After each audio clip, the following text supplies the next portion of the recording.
I'm glad you've come, though I'm afraid there's little in the way of good news.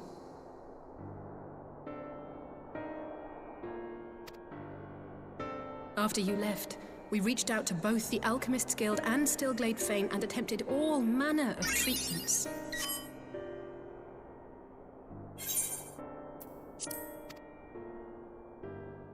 But the results were always the same. Whatever the answer is, it's not alchemy or conjuring.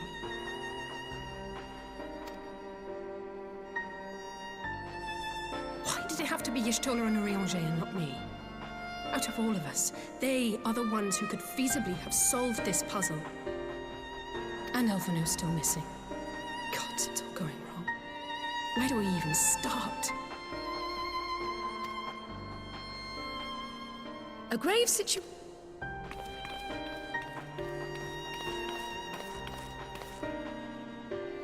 Cryle! I did not think you well enough to travel. When word reached me of the plight of our friends, I could not well stay away. As a fellow scion, not to mention your erstwhile mentor, this is one of those times you should feel free to call on me, regardless of my personal circumstances. Yes, I should have thought of that.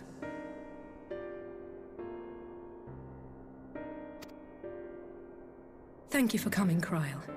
We would welcome your insight.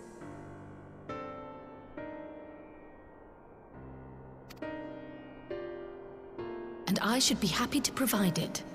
Now, what's this I hear about Alphino heading into Imperial territory? That boy always did have some funny ideas. Do you remember the speech he gave when he was accepted to the Studium?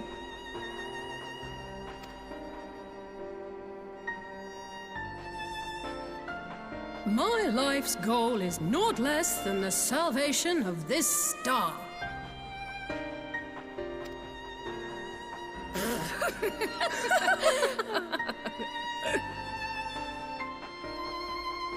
That particular grand pronouncement has been a source of great embarrassment to him, as you know. But the fact of the matter is, he meant every word and has lived his life accordingly.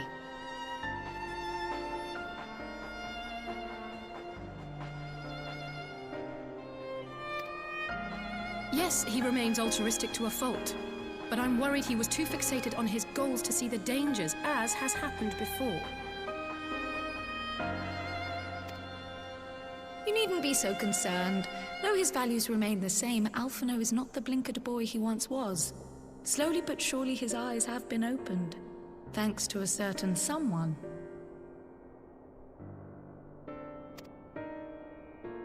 A certain someone whom he'd be mortified to learn had heard about his little speech.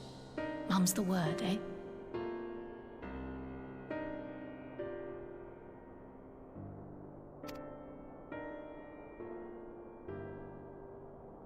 Right, I'd better have a look at our patients. They're in the infirmary, I assume. I'll need absolute quiet, so it would be best if I did this alone. If you'll excuse me.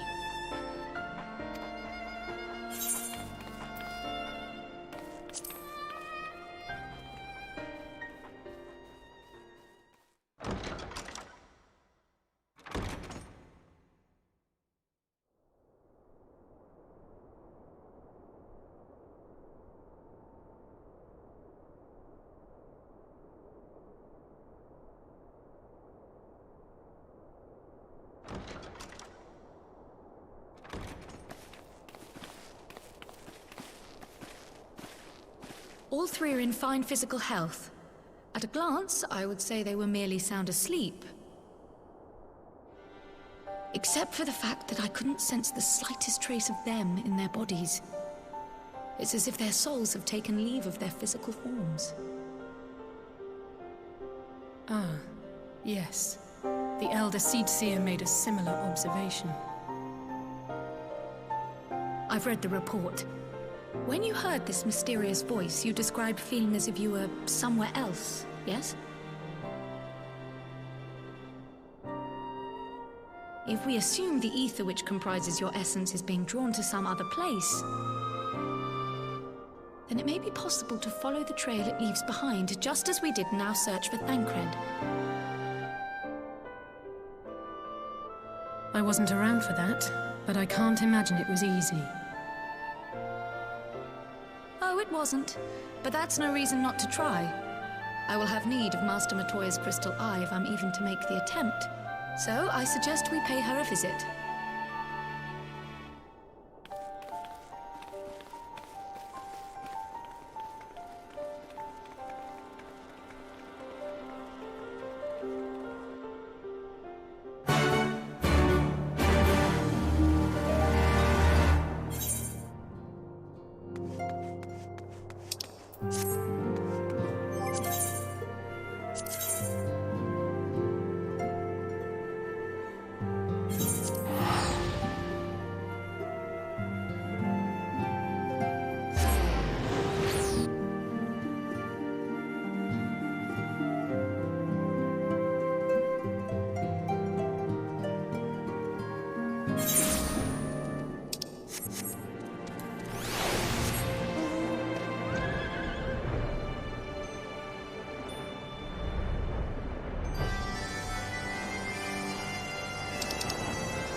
come to disturb my peace again, have you?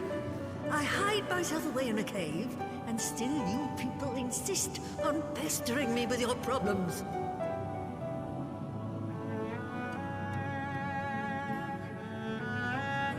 Oh, I mistook you for young what's-his-name, but I see now you're the sister. Weren't you supposed to be the lively one? I've seen happier faces at a rain-sodden burial. Well, I'm sorry to dash your expectations, but the situation isn't exactly conducive to gaiety. Ha! That's more like it. Stoller used to spit and hiss like a wildcat too. Better for a young thing like you to be filled with fire and leave the doom and gloom to your elders. Now, what exactly does this tragic situation of yours have to do with me? If I may, Master Matoya, we have need of your crystal eye once more.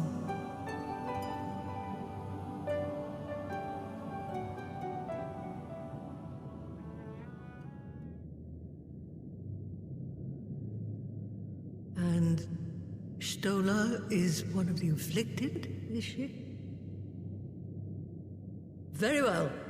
She may be an ungrateful stray, but she's my ungrateful stray, and I'll not see her buried before I am.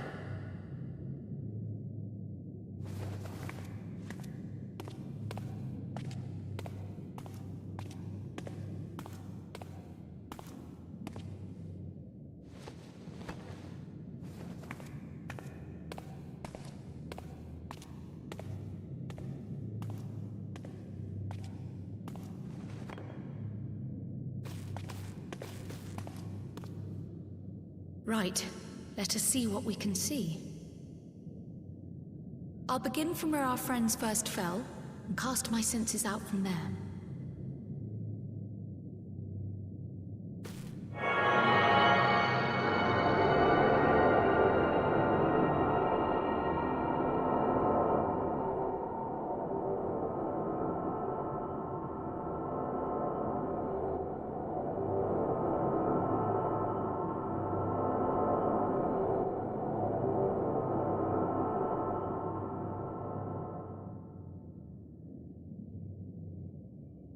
What is it? Did you find them? This doesn't make sense. How is it even possible? How is what possible? Kryl, what did you see? The threads, they just ended. And no, I didn't lose track of them. I followed them as far as they went. It's as if they were cut off. Could their ether have dissipated if it had? Oh, gods! Their bodies are just husks. It's like the broodmother's daughter all over again. No, this is different. The Kalyana girl was already dead, body and soul, when Lakshmi effected her resurrection. Aye, let's not jump to conclusions. If their physical forms yet breathe, and show no signs of wasting, then it follows that their souls must still be intact somewhere. But where? That's the question, isn't it, girl? Death has not taken them to the ethereal sea, yet there are no tracks left for us to follow.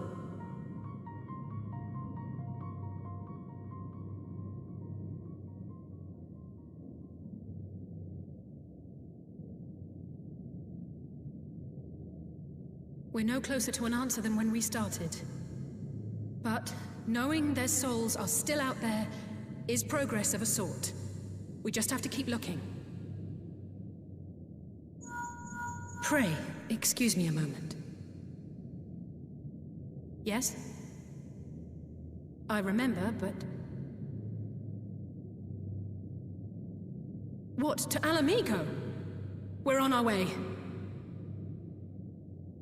That was Lee's. Apparently, a group of Populares have defected to Alamigo, and Maxima, the envoy Alphino left with... is one of them. I'm sorry. I realize we've barely begun here, but... Go, child, go! You've made up your mind, and life's too short for dithering. I'll do some digging in the meantime and see if there isn't some other method we could use to continue the search. Let's be off then.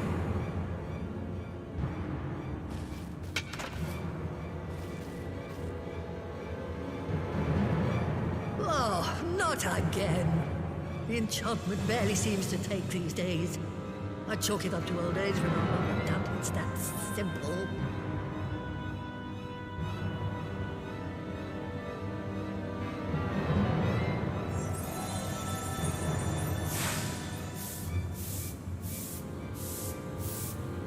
Before they took ill, Y'shtola and Urianger were sharing notes on a thinning of the ether.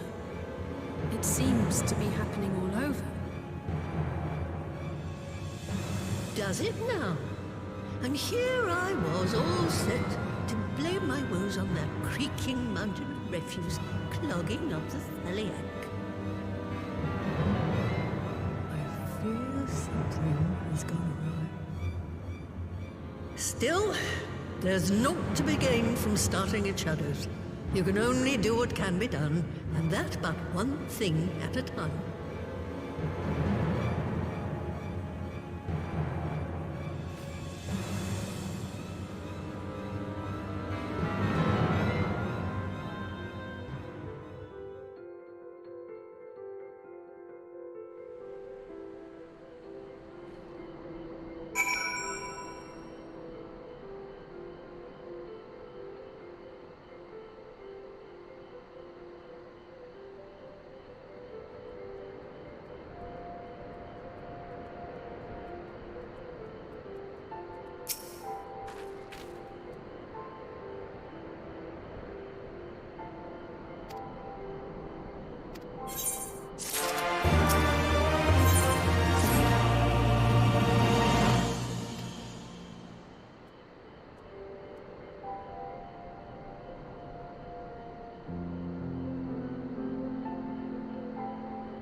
I'm sorry to drag you halfway across the realm, but when Maxima mentioned Alphino, I thought you'd want to hear the news in person.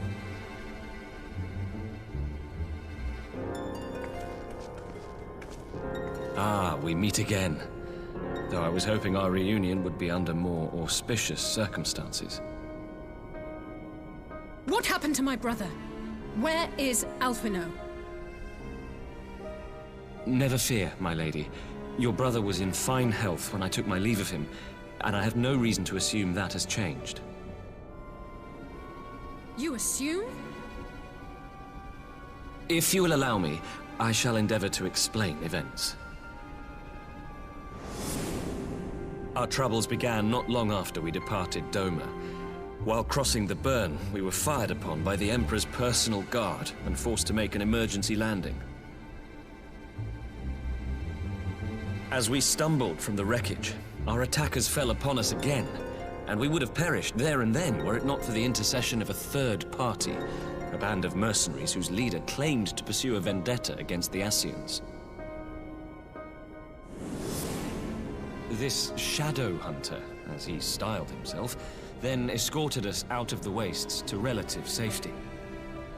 Upon arriving back in civilization, I gathered my Populares colleagues and prepared to flee the Empire. Master Alphino, however, declined the invitation to join us, preferring to continue his investigation into the Ascian threat.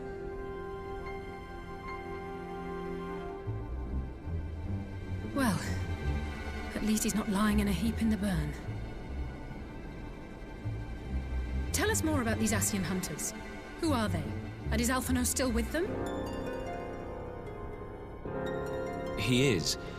As to who they are, I'm afraid I have nothing to tell you. Beyond the fact that they root out and destroy Ascians, they were unwilling to divulge anything which might serve to identify them. They would not even reveal their next destination. But Master Alphino asked to accompany them all the same. Since parting company with your brother, we've been engaged in a game of cat and mouse with the Emperor's Guard. We made our way through province after province, finding the army busy restoring order wherever we went, until we finally arrived here in Alamigo. I can't thank Commander Aldin enough for giving us such an unexpectedly warm welcome.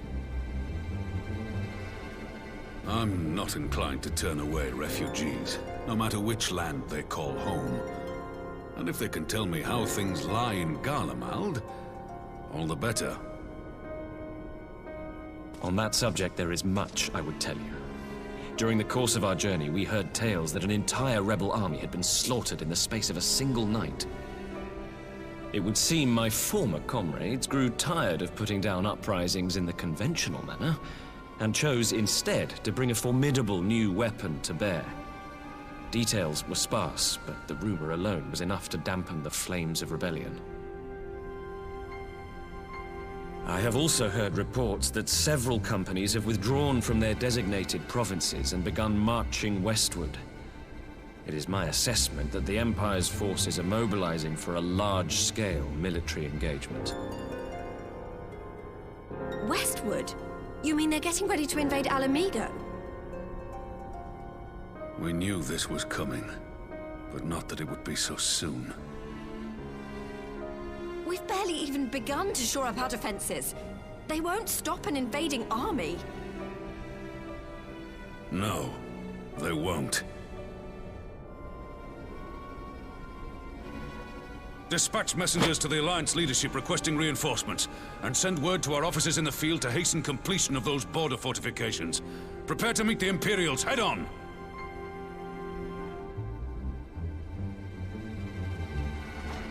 No matter how quickly we act, we still want for time. When the enemy comes into view, our best recourse will be to open negotiations with their commander, and see that the ensuing proceedings take as long as possible. Would you and Alize head to Doma and let Lord Hier know about this? I'm sure he'll want to hear about Alphino too. Consider it done. We'll send word when...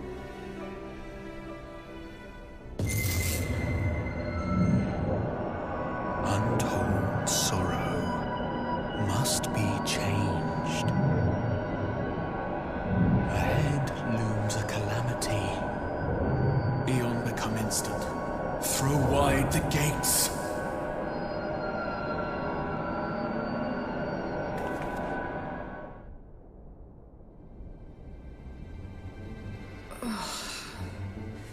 You heard it too. Well, at least we're both still standing. Oh, thank the gods. I thought we'd lost you for a moment there. Why does this keep happening? I wish I knew. Nothing we've tried has brought us any closer to an answer. We'll keep working on it. But first, we need to go and see Lord Hien.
It seems the engineers have matters well in hand. Should the barrier work as we intend, Doma will be free to reinforce her allies in Alamigo without fear of weakening her own borders. Honored friends, the time has come to put your hard work to the test. Start the generator.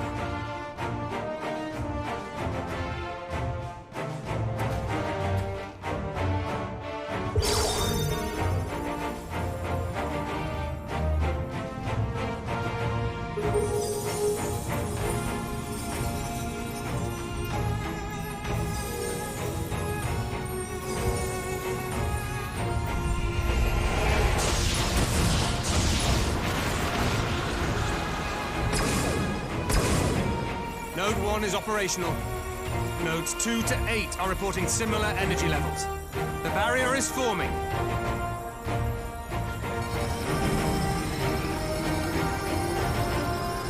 $1,000 yards. 2,000. 3,000. Expansion remains smooth. No fluctuations detected.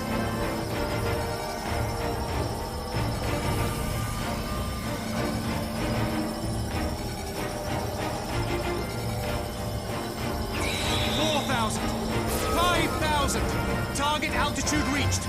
The barrier is holding steady at 5,000 yards. We've done it!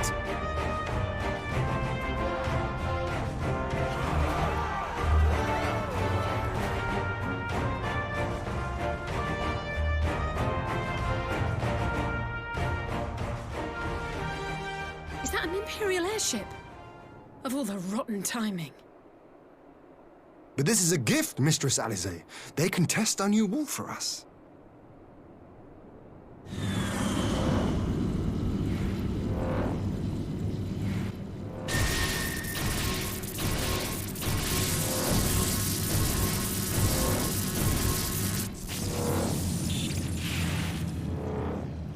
Seems solid enough, though I was hoping for a fireball.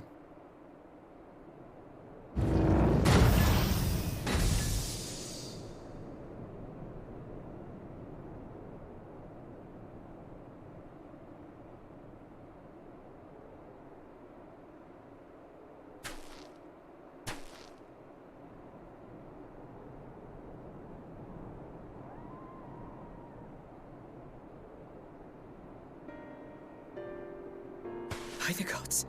It's Alpha, no. What are you? Let me go! He has my brother! Lower the barrier!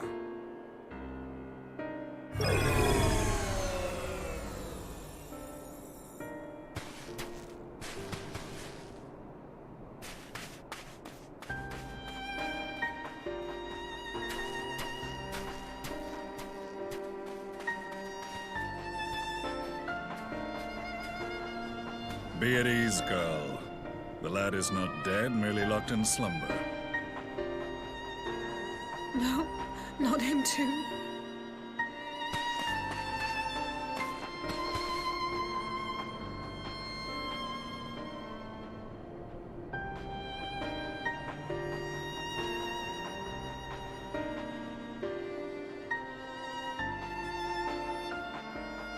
We could identify no cause and found no remedy. Thus I sought to return him to Doma, and into the arms of Lord Hien himself, it would seem. It is a day for fated reunions. Would you not agree, adventurer? Or should I address you as the Warrior of Light?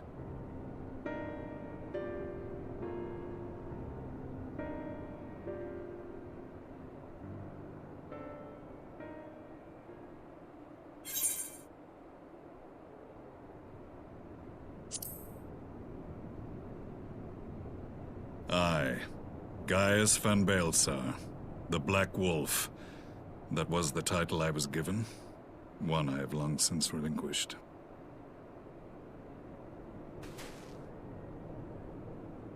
Stand down. The legatus of the 14th Imperial Legion died in Castrum Meridianum. I am no more than Gaius Baelsar, a man without rank or allegiance. Impossible! There's no way you could have survived! Do you remember how it unfolded?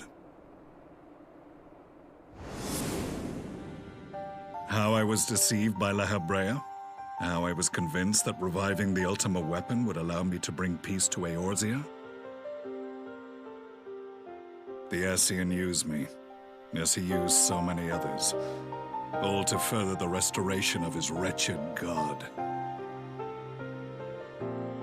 Yet even with the might of Alec at my command, you bested me. And as the Praetorium went up in flames, I was content to burn along with it. For a moment, at least. A moment of folly. To surrender my life thus would have been to betray all who died for my cause.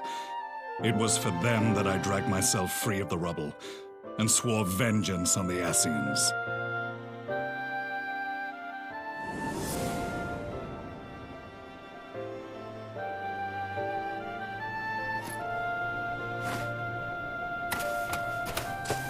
The Black Wolf has shed his pelt, never to return to Garlemald or her legions. I live now only to exact revenge.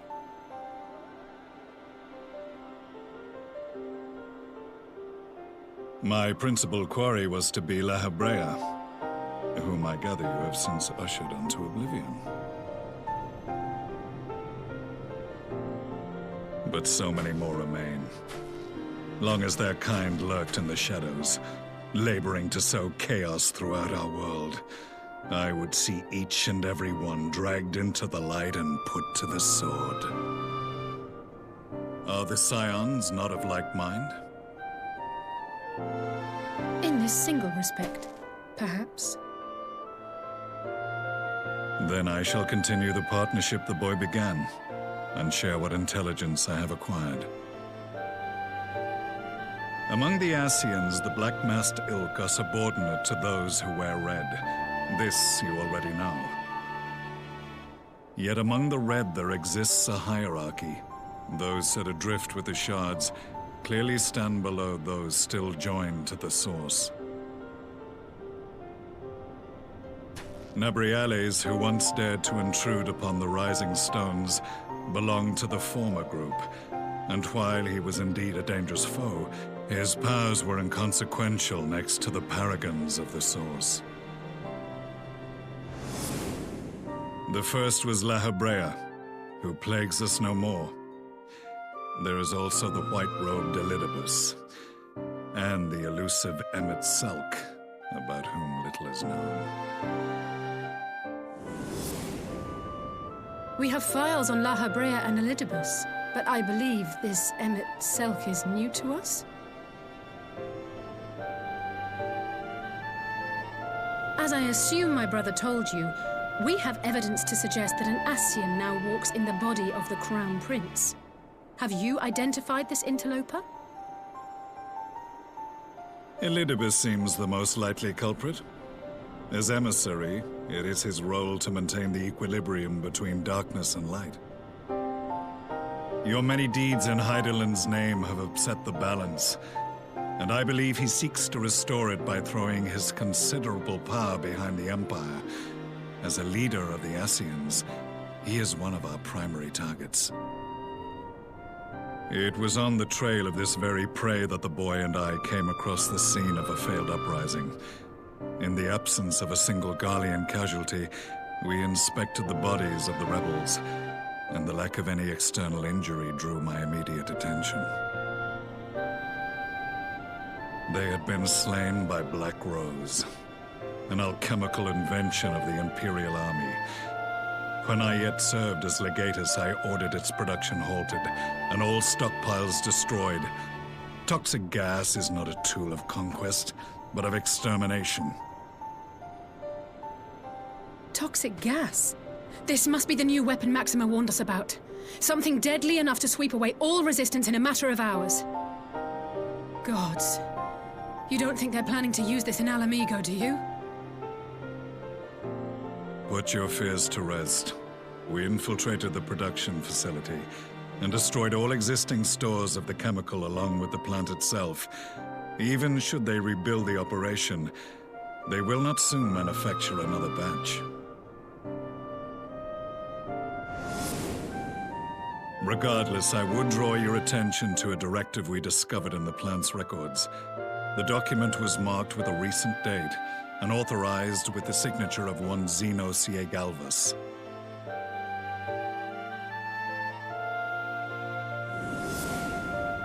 A dead man signing the death warrant for thousands. 'Tis bad comedy.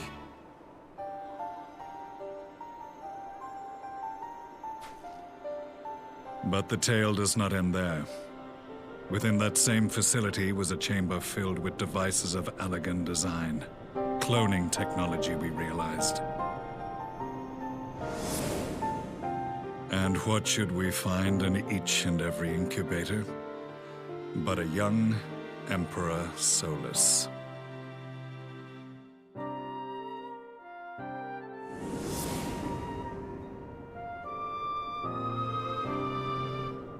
All of which prompts the question, were the Ascians responsible for these abominations, or was it the will of the Emperor?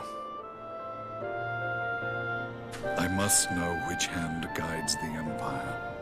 Though I have given up my rank, I am yet a son of Garlemald, and I will fight for the future of my homeland.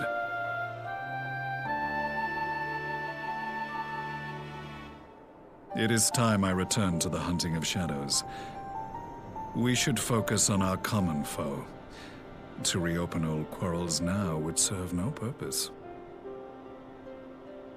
You saved my brother's life, so I'm willing to let sleeping dogs lie. But in truth, it's not my decision to make.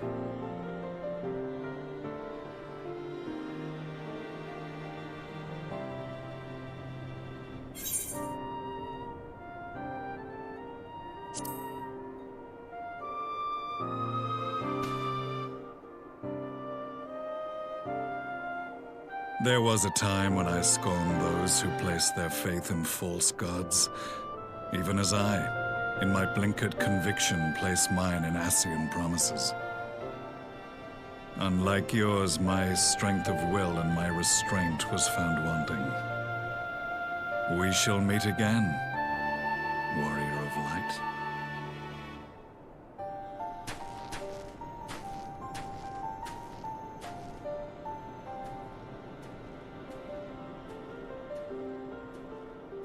So that was the infamous Black Wolf. An unexpected ally, to say the least.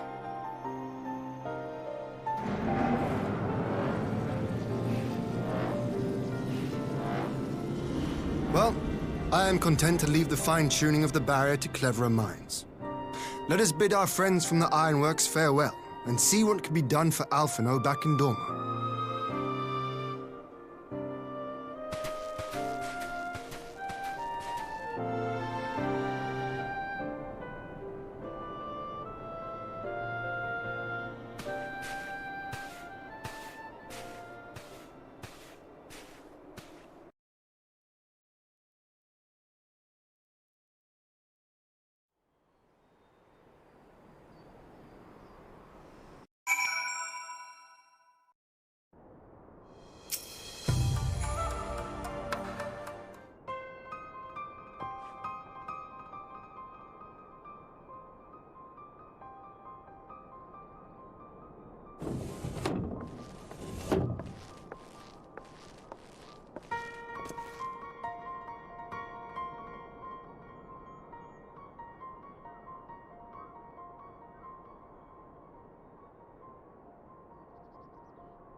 Our supplies of Black Rose have been ruined, but the new plant is already under construction. We should have the first batch ready in time for the offensive, Your Radiance. See that you do.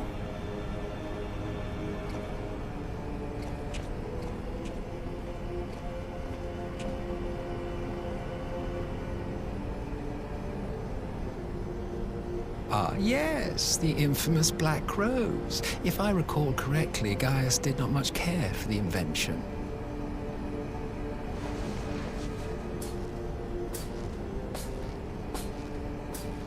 A ruthless and indiscriminate weapon indeed, this airborne poison. It seems you are capable of making decisions worthy of your bloodline. With no gift for sorcery, we Garleans must look to Magitech to even the odds. If it spares the needless deaths of our soldiers and serves the cause of this empire, there is no method I would not employ. How very noble of you. Truly, though, I must commend you for embracing your role as Emperor. You play the part of the determined ruler well. Sometimes even I catch myself believing.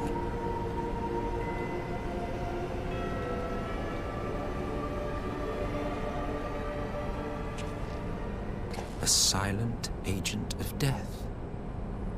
Now that I think on it, Black Rose may well possess the perfect aspect. Slowly but surely, the deluge of light has worked upon the ether here in the source, and the gas should be most susceptible to its influence. Well, I shall leave you to your own devices. Go forth and bloody the land with your grand and glorious war.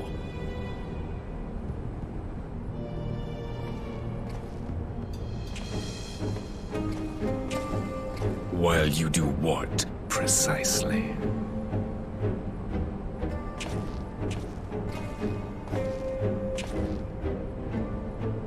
Need you ask?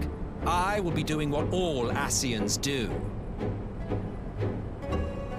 I am well aware that your kind exists only to usher in the next calamity. But you seem oblivious to the harm your singular agenda causes to the Empire.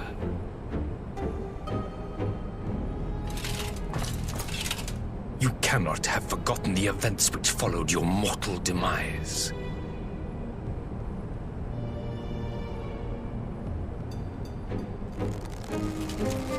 Our homeland was plunged into civil war for your failure to name a successor. The edifice you so carefully constructed was but a hair's breadth from collapse.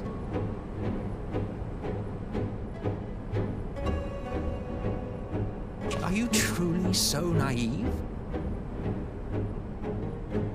You thought me oblivious to the consequences of a departure so painstakingly timed? It was by design? Well, of course it was. Though I will admit the resulting panic exceeded even my wildest expectations. But how can you be surprised? Throwing the world into disarray was the very purpose for which this nation was, as you say, so carefully constructed.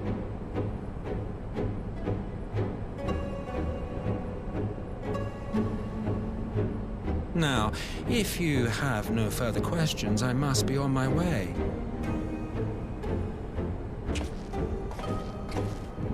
Since we may not meet again in this lifetime, it would be remiss of me not to offer a word or two of gratitude. I really must thank you for this surplus of vessels. I can mold any host into my own image, but having bodies tailor-made for me in this fashion is so much less tiresome. You dabbled in Allagan cloning techniques, yes? It certainly is a compelling, not to mention entertaining, field of research.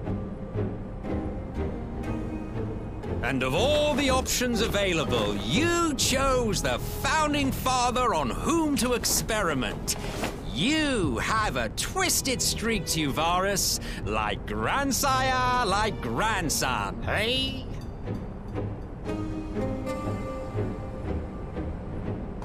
If events play out as planned, this will become something of a family enterprise. You will be the capstone of this world, I the anchor and shard, and together we will give the lie to this star's fraudulent existence.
Welcome back, you two. Greetings, Lord Here. Glad you could join us. Glad to be here. I would have come sooner, where our own defense is not in question, but I am pleased to report that our soldiers are assembling for deployment to Alamigo as we speak. We're grateful for your support. Thanks to the efforts of our allies, it won't be long before we've established defensive positions on this front as well.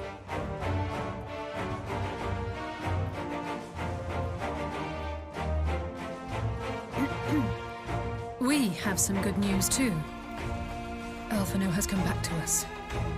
As for the bad news...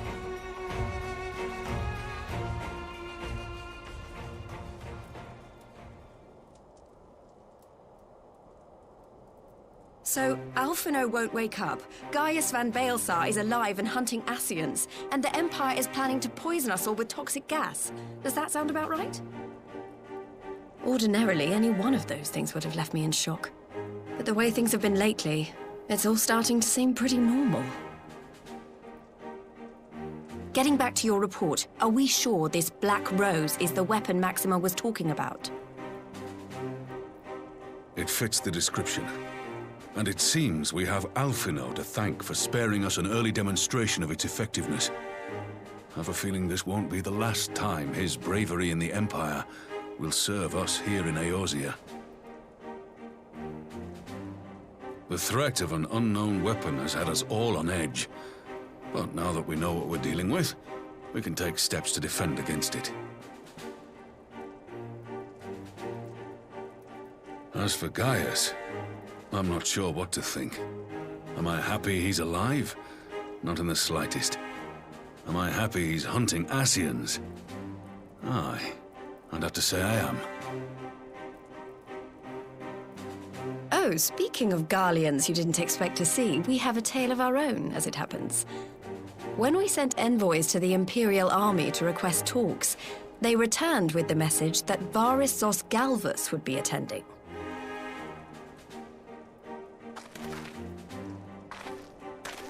The Emperor himself. Well, Varys did sanction the Popularis peace mission. But knowing that an Ascian walks in his son's skin, I do not see how we can trust him or anyone from that nest of vipers. The Alliance would proceed with negotiations regardless, if only to give ourselves more time to prepare. We do, however, require your cooperation. Right. Yes. So, as a condition for the talks to go forward, the Empire has requested that a member of the Scions be present. There'll be a representative from each Alliance nation, of course, but I'm afraid we have to ask that you come along too.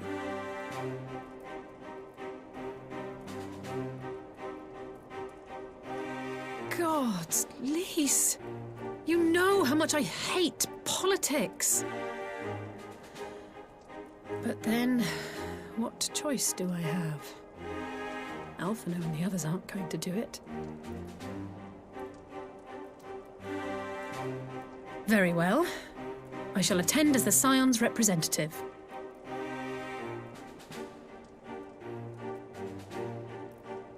In case you're wondering why I didn't ask you, the Empire also requested the presence of Eorzea's champion.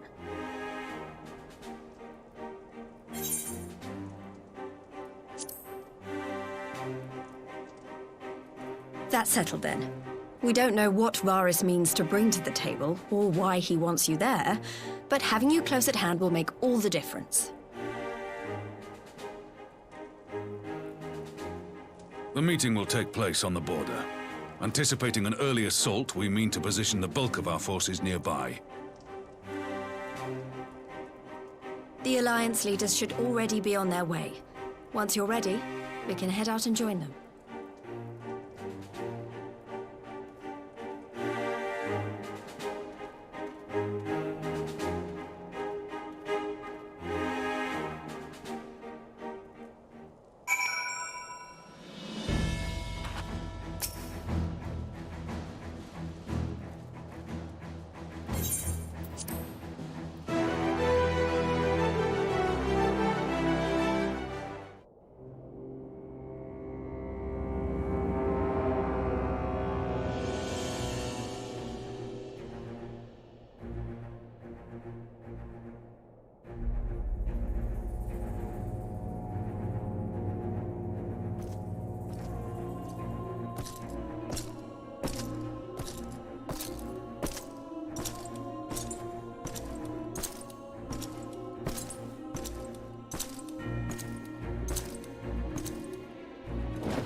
Esteemed representatives of the Eorzean Alliance, on behalf of the Garlean Empire, I thank you for inviting me here today. As this parley was convened at your request, I invite you to speak first. Very well, Your Radiance. I, Nanimo Ulnamo, 17th in the line of Ul, should be pleased to oblige you. As recent events in Alamigo and Doma have made plain, the subjugation and exploitation of neighboring nations is not a sustainable policy. Should this day end in war, you may very well defeat us, but you will never extinguish the people's desire for freedom. Though it may not be in our lifetime, there will be another revolution, another war, and the cycle will continue. Doma has entered into a concord with the nations of Eorzea, a partnership wherein we recognize one another as equals. Garlemald could be afforded similar treatment. You need only set aside your ambitions and join us in paving a path towards peace.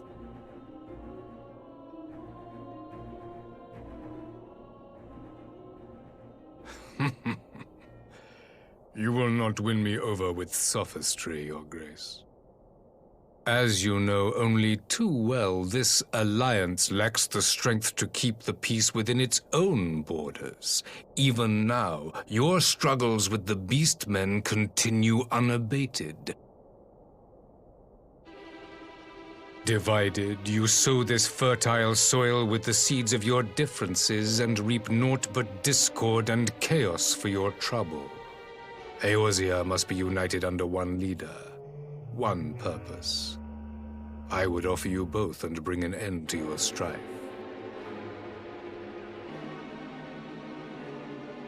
With all due respect, Your Radiance, the only thing that you offered the people of Alamigo was fear and hopelessness. The citizens of Doma can also attest to the meager arms of Imperial rule. There is no purpose to be found in a life of oppression, each day more uncertain than the last. Our people are willing to die for their freedom. A great many already have, and countless more will, if we don't put an end to this madness here and now.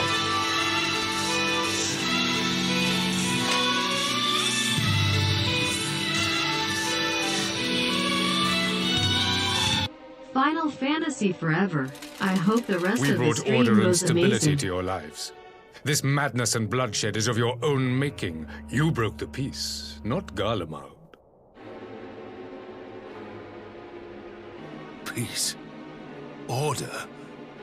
You kill our peoples, despoil our lands, take everything that is ours. And what? You expect us to lick the boot that grinds our faces into the dirt?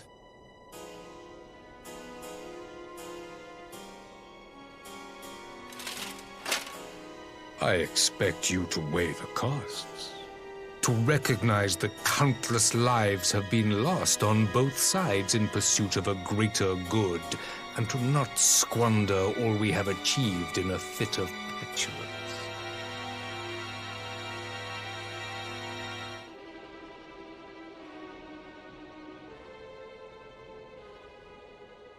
Your Radiance. I fear I can personally attest to the dangers of pursuing one's vision with such righteous fervor. For 1,000 years, the Holy See of Ishgard waged war with dragons.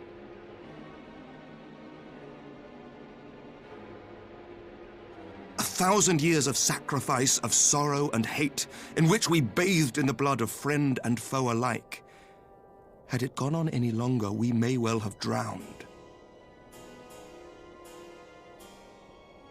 Yet we have chosen to raise ourselves out of this bloody spiral, and have since made peace with our former enemy.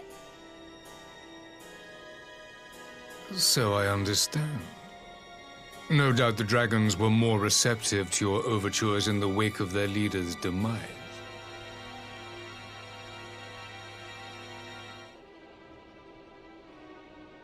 You speak of peace, yet use war to achieve it. Your father would not have bothered to obscure his intent with honeyed words. He understood that strength is all that matters in the end.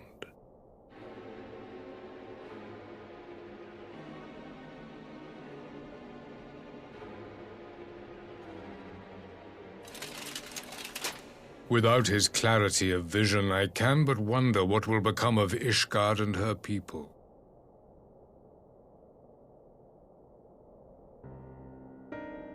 There was a time when Garlemald too lacked a leader of conviction. Weak and unable to wield magic, we were at the mercy of the strong from whom we sought refuge in the bitter cold of the north.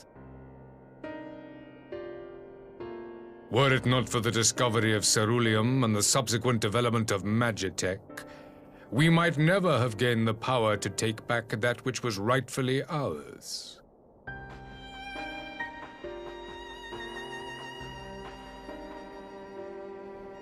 You speak as if your people were the first to have been driven from their homes.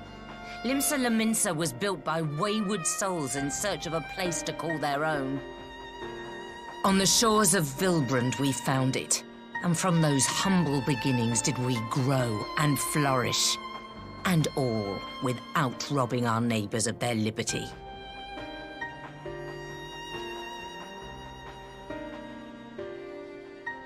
So saith the pirate.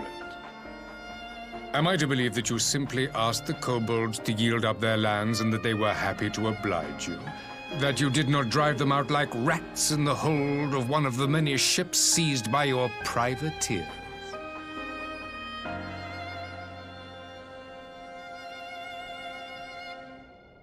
I will concede that after centuries of exile, reclamation may be mistaken for invasion. Nevertheless, it is not. And those who till stolen soil have no right to object when cast out in turn.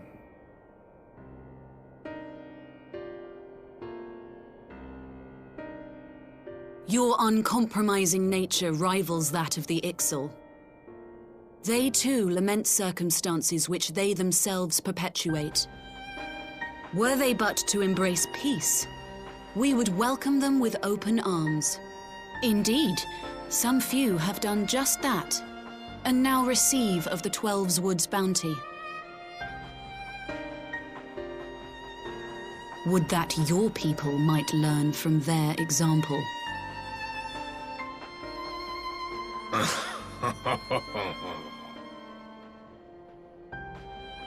You dare compare us to the Birdmen?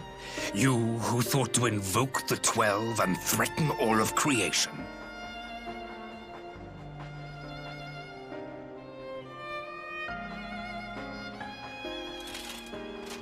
I came here in the hope of finding some speck of common ground, but I see now these discussions will accomplish nothing. Despite what you people may believe, I am not wont to choose the sword over the olive branch. 'Tis but a pity men are loath to accept one without first being shown the other.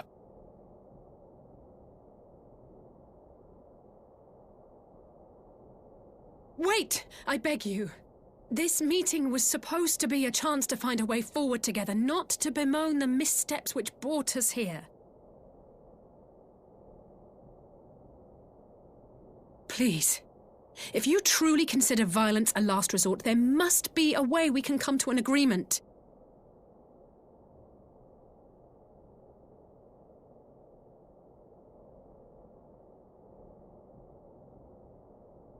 As Mistress Alize says, we did not come here to bicker over the past, but to discuss how we might strive towards a brighter future.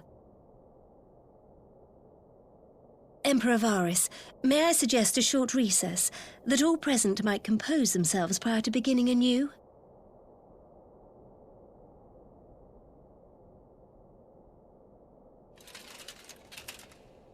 Very well. I pray this intermission will suffice to move these talks in a more constructive direction.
Now then, who would have the floor?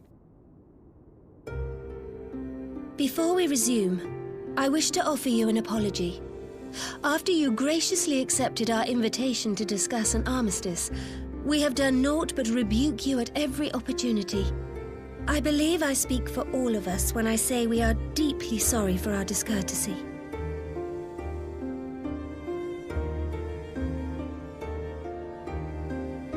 I'll admit your familiarity with our affairs surprised me, and served to remind me how little I know of yours. I think all here can understand the desire to reclaim one's homeland. But why expand further? That is my question. If I may, the answer can be found in the Imperial doctrine they took great pains to impart to my people. Recognizing the threat icons posed to the world, Solus Zos Galvus decreed that they were to be eradicated.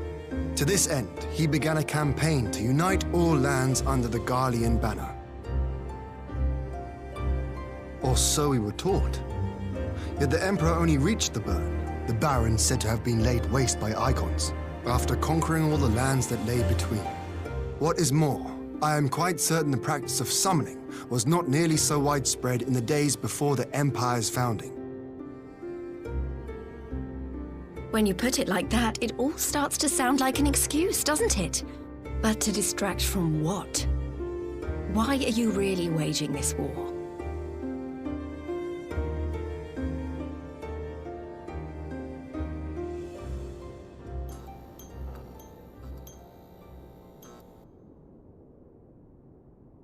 Finally, you ask the right question.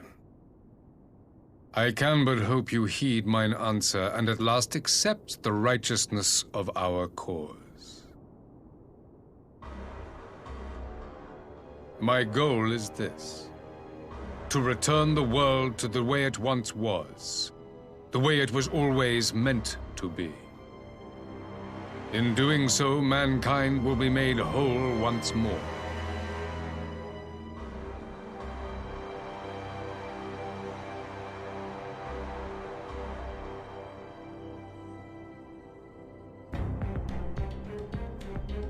No longer will we suffer from the dissension born of our differences.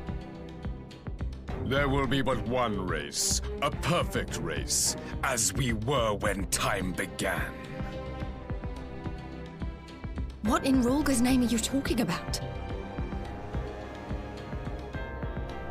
I am talking about the origins of the star, of the source and its 13 reflections. At the instant of the great sundering, 'twas not only the world that was shattered, but mankind itself. Thus were we divided into myriad races, each with its own unique imperfections. That is why man looks upon his neighbor and feels fear and hatred, why he wages war, why he kills his brother.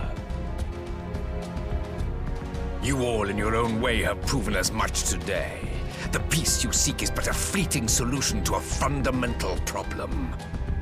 One which calls for more drastic measures. To bring about everlasting peace, our worlds must be rejoined.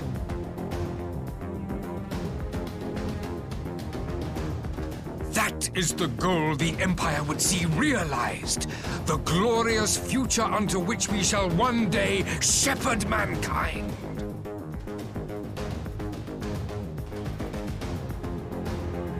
A rejoining of worlds. I have heard this tale of the source and its reflections before. Are these not the self-same desires as the Ascians? Emperor Varys, do not trust in their words. They will lead you to your doom. My father thought to use them, but in the end he succumbed to their temptations. He embraced summoning like so many other pawns before him. Do not tell us you mean to do the same.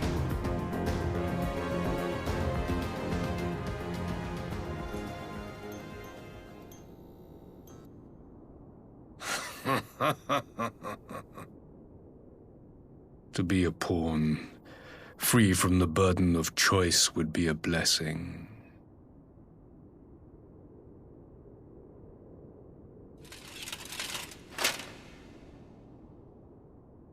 But I forswore that privilege the day I learned that the Garlean Empire was built by the hand of an Ascian.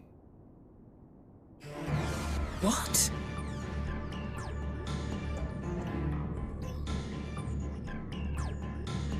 Yes. My grandsire, the former Emperor, is of their number. And who better to build an empire capable of bringing about the calamitous change we desire? Would you condemn me for this alliance? For bowing to the will of these shadowy masters, when the prize is true and lasting peace?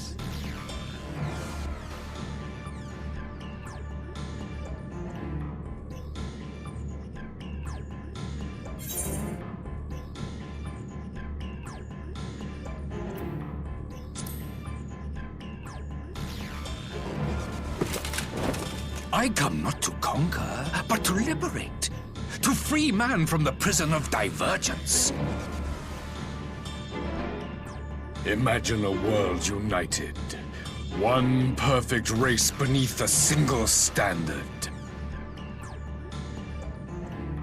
An army before whose might these servants of darkness and light would fly as leaves in a storm, never again to meddle in man's affairs.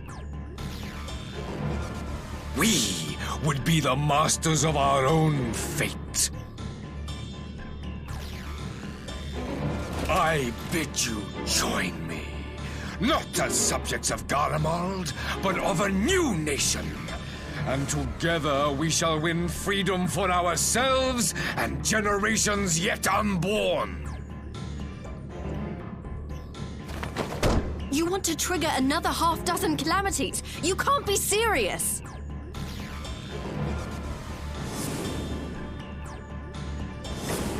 Have you forgotten how many died? There will be no one left! Do you truly imagine we would aid you in your bloodletting? It is unthinkable! Unconscionable!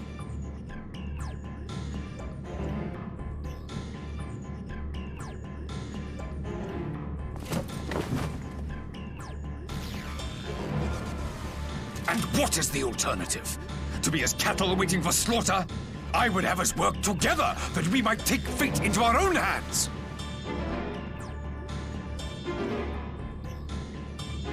Into your hands, perhaps.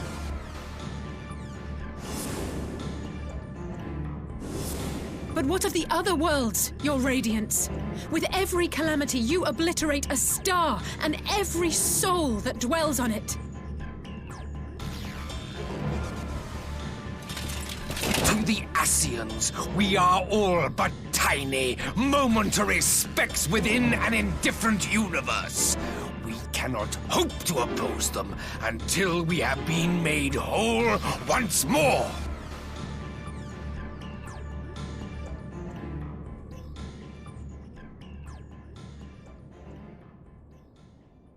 Are these truly the words of Garlemald's ruler? The flaws and foibles which you so abhor are what make us who we are. Every nation, even yours, Emperor Varys, is made whole through the combination of these imperfections, the strengths of one compensating for the weaknesses of another. While it is true that man succumbs all too often to anger and avarice, he may yet overcome his baser instincts through the forming of bonds with others, fostering community and cooperation.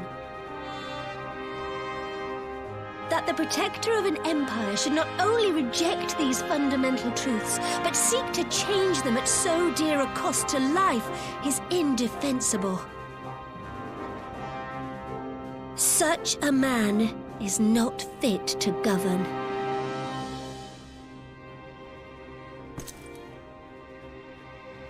And you, warrior of light, would you refuse me as well?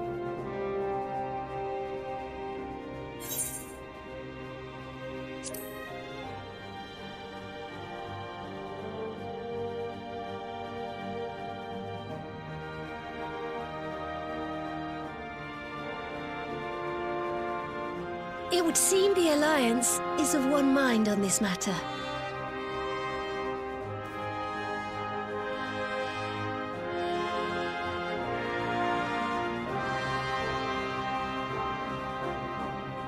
You Eorzeans never cease to disappoint me. Though I suppose I have only myself to blame for expecting more from savages. This discussion is at an end. I bid you make ready for our next meeting. It will not be at the negotiating table.